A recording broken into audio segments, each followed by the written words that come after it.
All right, so let's go ahead and look at page 2 in your packet. So part 2, section 2 of this unit. And we're going to go ahead and get these graphed. All right, so we have been graphing linear equations. Now we're actually going to take, not only graph linear equations, but we're going to, or just one linear equation, we're going to graph two, which we began graphing systems at this point. With that, we're also going to do inequalities. The linear equations, or graphing two linear equations, you have done before. You actually did it in 8th grade. So let's go ahead and look at the bottom of page 2. All right, so if you've got a highlighter or something, I want you to kind of mark this. So one way to solve linear equations is by graphing each of those. So we've done that. We've graphed one, now we're going to graph two. And then we're going to look for any point that they have in common. So a point on a graph is referred to as an ordered pair. And when we write that solution or that answer, we write it in XY form. All right? And if you read the bottom part, it says, any ordered pair in a system that makes all the equations true is a solution. A solution is an ordered pair.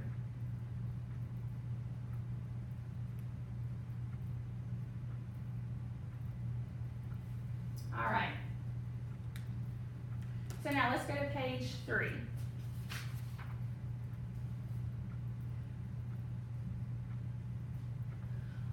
Okay, so we have two separate equations here. Let's look at the first one. When we're graphing these, there's two things that we need. One thing that we need is the slope, which is always in front of the x. The next thing that we need is our constant, which stands alone, and it is our y-intercept. That is actually going to be our starting point. All right, so we know that this has a positive slope because this number right here is positive. So that means we have a positive slope. When we have a positive slope, we're going to read this graph just like we read a book. We're going to read left to right. So as we read left to right on this graph, we want to make sure it's positive. So that means it's going up.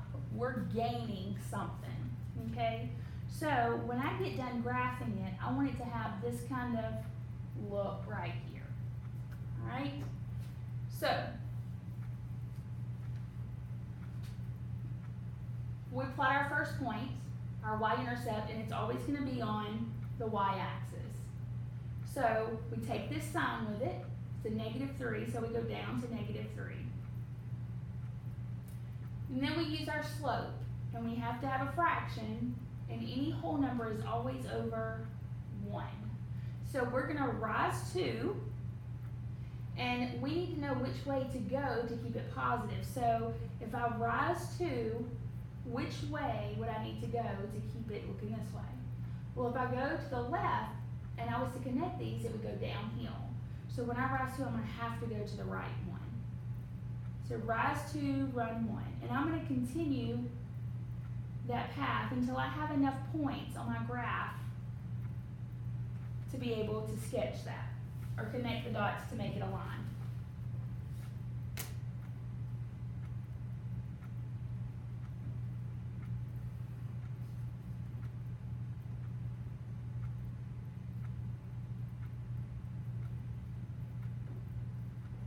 So that's the first one graph. Now let's graph the second one.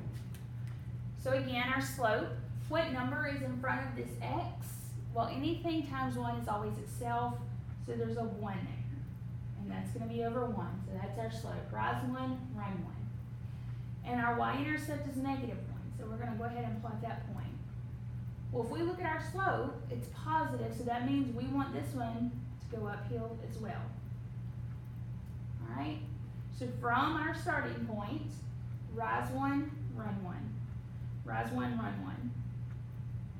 And keep doing that until you have enough to draw your graph.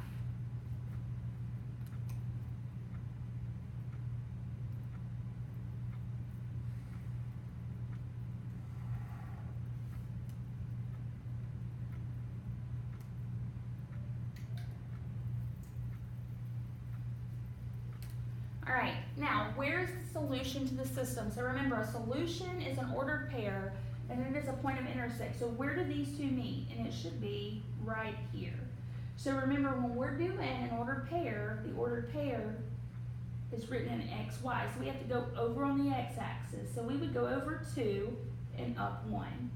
So it's 2, 1.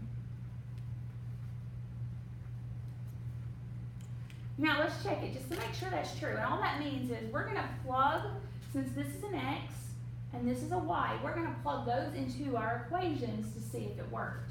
So our first equation is y is equal to 2x minus 3. And our second one is y is equal to x minus 1. So let's plug that 2 in for x. So 2 times 2. And we're going to plug that y in, or that 1 in for y. So 2 times 2 is 4, minus 3, and that's 1. So that one works, but let's check it in the other one always. So 1 is equal to 2 minus 1. 2 minus 1 is 1, so yes, it works.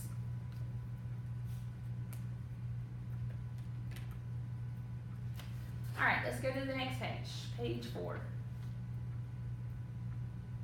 So we're going to graph these. So again,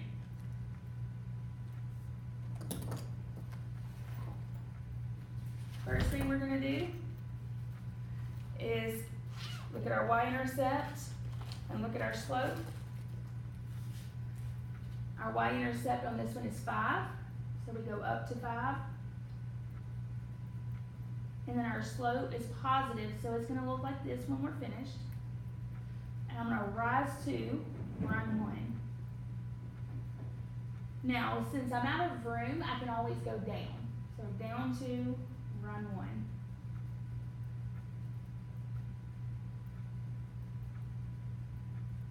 All right, and then I'm just going to connect those points.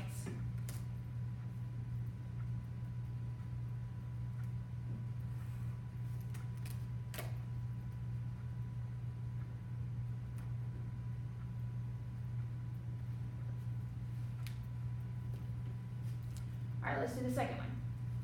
So this is positive, so it's going to have an uphill look. We're going to climb that mountain. So we're going to start at 5, and then we're going to rise 1 and run to the right 2.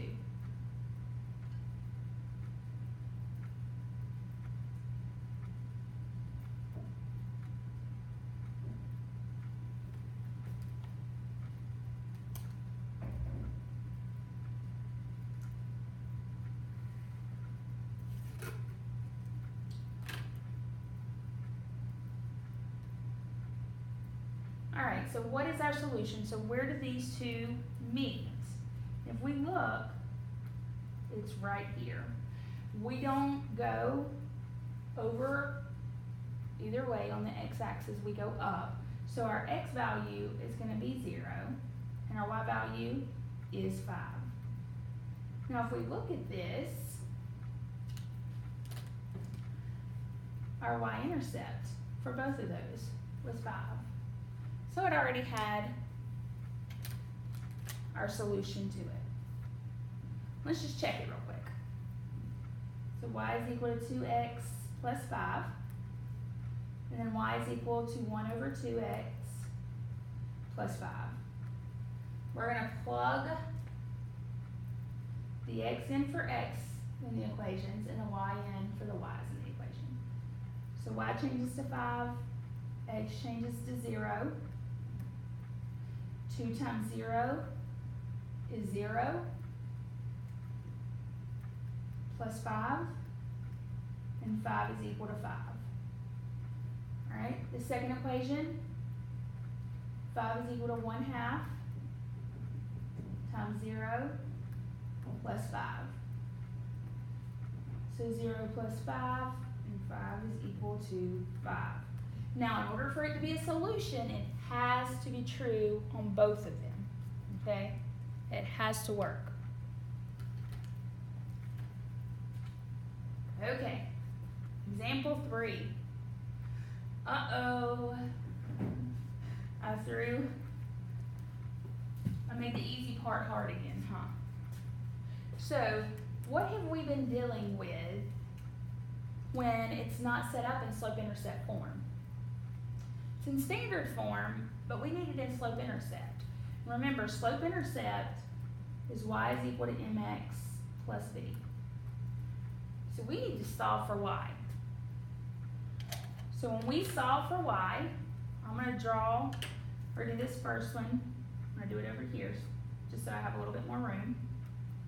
So 3x plus 4y is equal to 12. All right, I'm solving for y.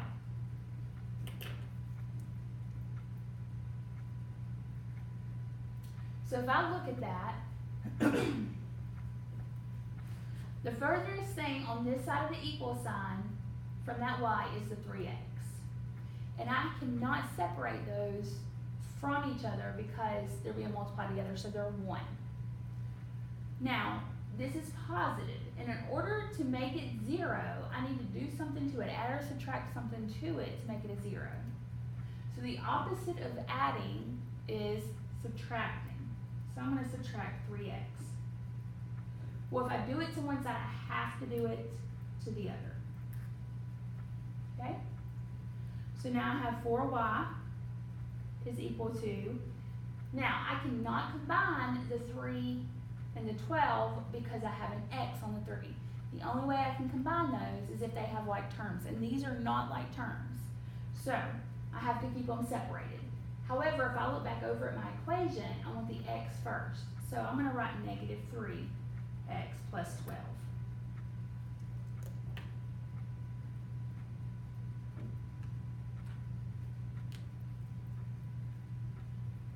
Now I'm still solving for y. So if I look at this side of the equal sign again, 4 is sitting with a y. The operation that's happening between the two is multiplication. The opposite of multiplication is division. If I do it to one side, I have to do it to the other. So I'm going to divide everything on the other side by 4. 3 over 4 doesn't simplify, so I'm going to leave it negative 3 over 4. 12 over 4 simplifies to 3. Now I have it in slope-intercept form, and I can graph it. So my y-intercept is 3. My slope is negative, so this one means, just think about it like this. When you get older, you don't want to have negative bank accounts, because a negative bank account means it's going down. So when we're done graphing, it should look something like this right here. Okay? So I'm going to go down 3, and to keep it looking like this, I'm going to have to go to the right. So down 3, whatever's on top, you go down. Whatever's on the bottom, you go left or right.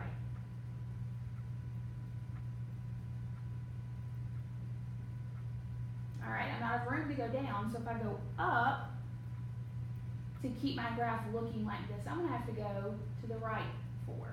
So, again, and there you go. Now I can sketch my graph.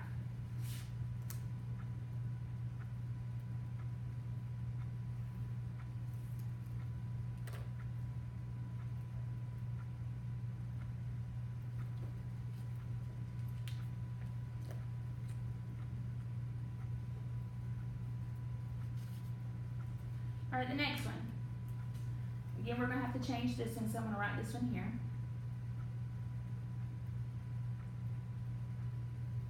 And we're going to solve out for y again.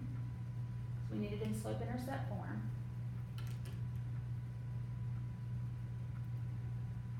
So the first thing that I'm going to get rid of is the 2.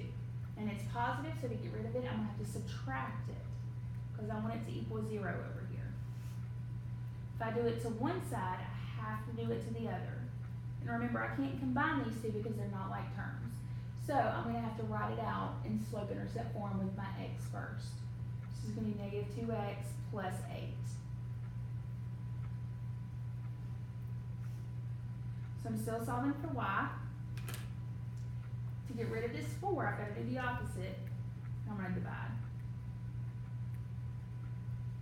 So y is equal to negative 2 over 4. You can put that in the calculator and it'll tell you what it simplifies to, but it's negative 1 over 2. And then 8 over 4 simplifies to 2. Now it's in slope-intercept form. This one's negative, so it's going to go just like this as well. So let me find 2 on the y-axis.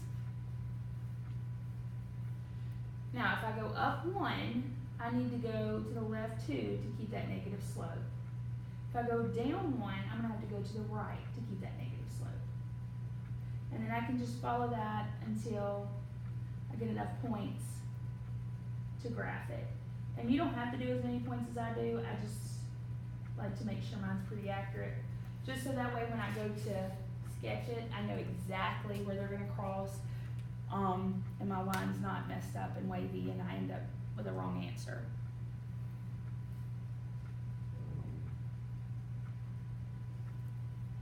So now it says, where do the two lines intersect? Well, right here, it's just like Highway 17 and Highway 29. Where do those 2 points meet? Well, they meet in Royston.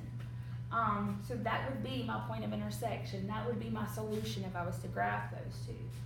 So I have to write this in an XY relationship, ordered pair.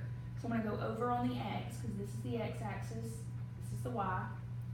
So I'm going to go over 1, 2, 3, 4. And then my 0, I don't move up or down, or my Y, sorry. I don't move up or down, so it's 4, 0. So that's where they intersect. So, what is the solution to the system? Well, the point that they intersect is my solution. So there you go.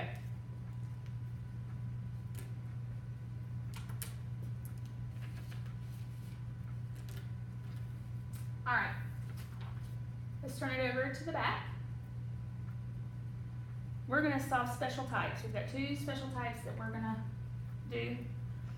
All right, so let's look at this one. It's negative. When we're done, it's going to look like this. So my point of start is negative, or positive 1, sorry. So I'm going to go up 1 on the y-axis. If you need to label these, if you have trouble, go ahead. Sometimes they'll be on there, sometimes they won't, depending on what your practice is. On your tests, I'll try to make sure they're on there. On your quizzes, I'll try to make sure it's labeled. But if it's not and you have an issue with that,